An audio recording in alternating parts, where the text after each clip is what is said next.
Greetings and salutations, Redeemers, and welcome to another episode of Recipe Redemption.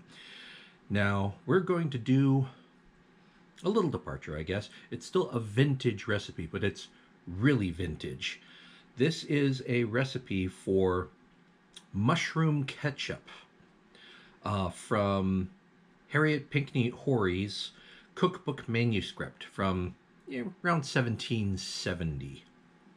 Now, the concept of a mushroom ketchup is really not that odd. It might seem odd to us here in the 21st century, especially in America, where it's been a couple of hundred years since mushroom ketchup kind of fell out of favor and then sort of drifted into obscurity. Across the pond, this is still available. You can still get a mushroom ketchup.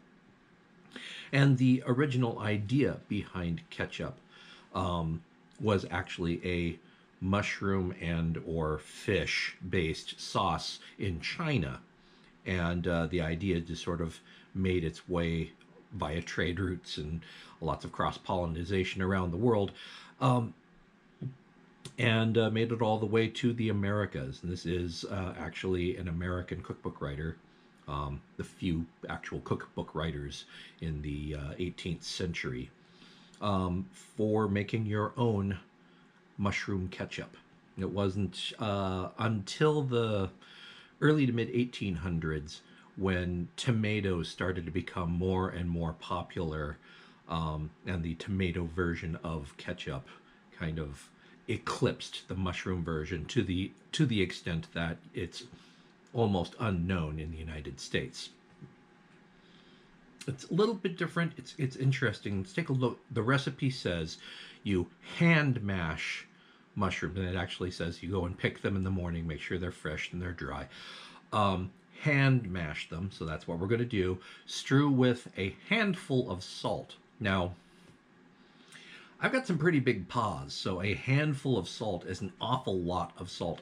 I'm going to pretend, for the purposes of this recipe, that I am an 18th century housewife, and my hands are about half the size of mine, my modern ones. So I'm going to say a handful of salt is going to be about 3 to 4 tablespoons of salt instead of, the pound and a half that I can probably grab with these mitts. So strew with salt and leave overnight. There are some recipes that actually have you store this in a cool place for up to a week, but you don't really get much out of it. I think the idea is that you salt it and you leave it covered someplace for a week, and it will actually allow it to ferment. There are some halophilic bacteria in the environment that can survive that salinity, but and will sort of slowly digest those mushrooms and give it a more fermented flavor. Maybe. I don't know. I don't think it, from what I've heard, it doesn't really benefit from anything longer than overnight. Then you put it on the fire for about 10 minutes, stirring constantly. Allow it to cool. Squeeze the whole mixture through the canvas and let the liquid settle. And then you spice it. It says highly spiced. It mentions whole pepper, long pepper, if you have it, nutmeg, mace, ginger, clove, allspice, more salt if needed. You don't need it. Boil it down by half and bottle when cool. Now, I am actually going to add the spices whole, when possible, before the boiling process, so the spices themselves have a chance to steep, so all the ingredients have a chance to get to know each other and really infuse the liquid with that flavor. And so also I can strain all those whole spices out when I squeeze the mixture and separate the liquid. And I will still be using that later. You'll see it in a moment. Now you reduce it by half, let it cool, and bottle it. If you want a thicker ketchup, it says that you can boil it for longer and reduce it some more. What I am going to do is actually blend some of those mushrooms back in with those concentrated juices until you get a smooth sauce, and it's going to take a little bit to blend. But let's give this a try. Okay, as the recipe says, I'm just going to be crushing mushrooms by hand. I just have white button mushrooms here, some rather largish ones. They were cheap, so that's what I went with. And they don't have to be really small or particularly uniform. You just want to mash these up pretty good so that you increase the surface area for the salt to act on. And here's my handful of salt again. Really about a half handful of salt for me.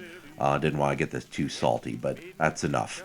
And once it sits in the refrigerator overnight, it looks something like this. That salt has pulled a lot of moisture out of those mushrooms, which was the point.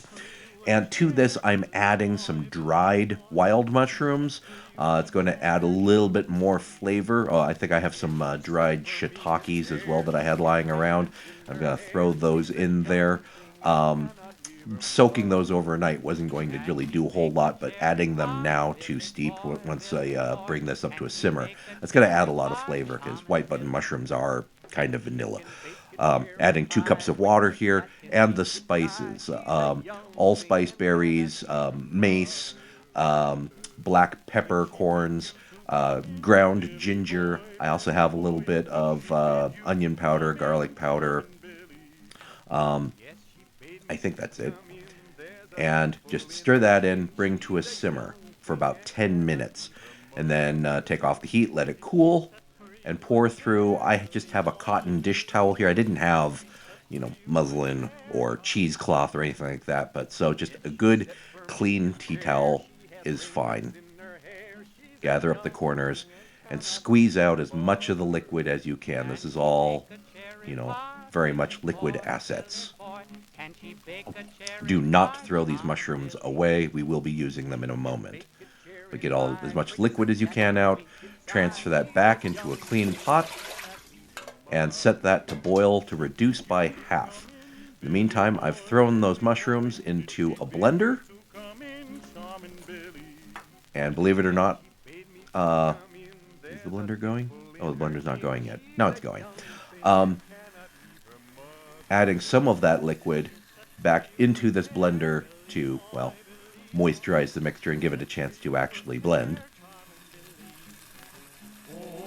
And just once it's actually whizzing around, blend that until it's smooth. And then once the liquid has reduced by half, you're going to add this back in to thicken the ketchup.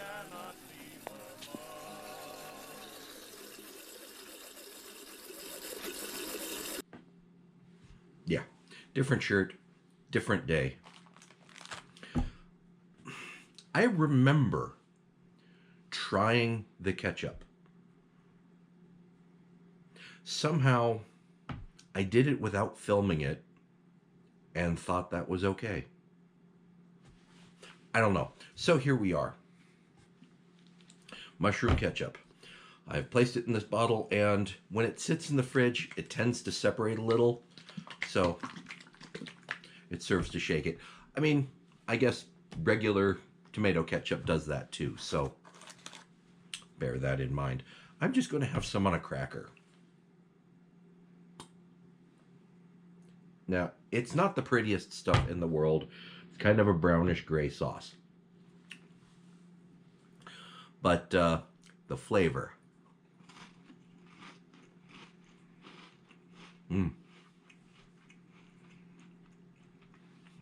Discounting the butteriness of the cracker. Obviously, the salt is what's going to kick you right first. It's pretty salty. It's not unbearably salty, but it's there. That earthy mushroom flavor comes through right after the salt. Boy, this really makes you salivate. And then you get the hints of the spicing. It's not spicy. You could go that direction, but I think the subtleness of the spicing is actually appropriate for this. Let's try some more. And I realize the sort of weirdness of just trying ketchup on a cracker.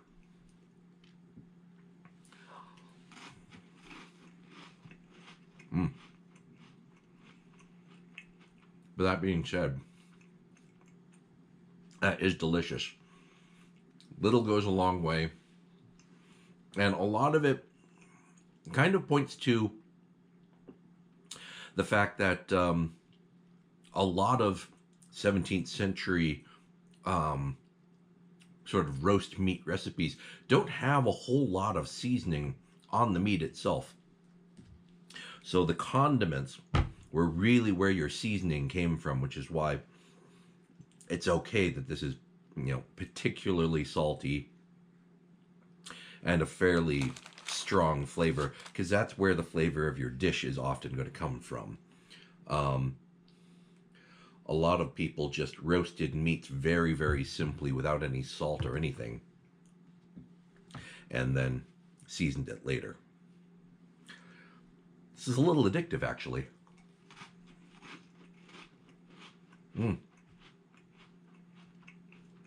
But I will say, eating it just like this, the salt does start to get to you.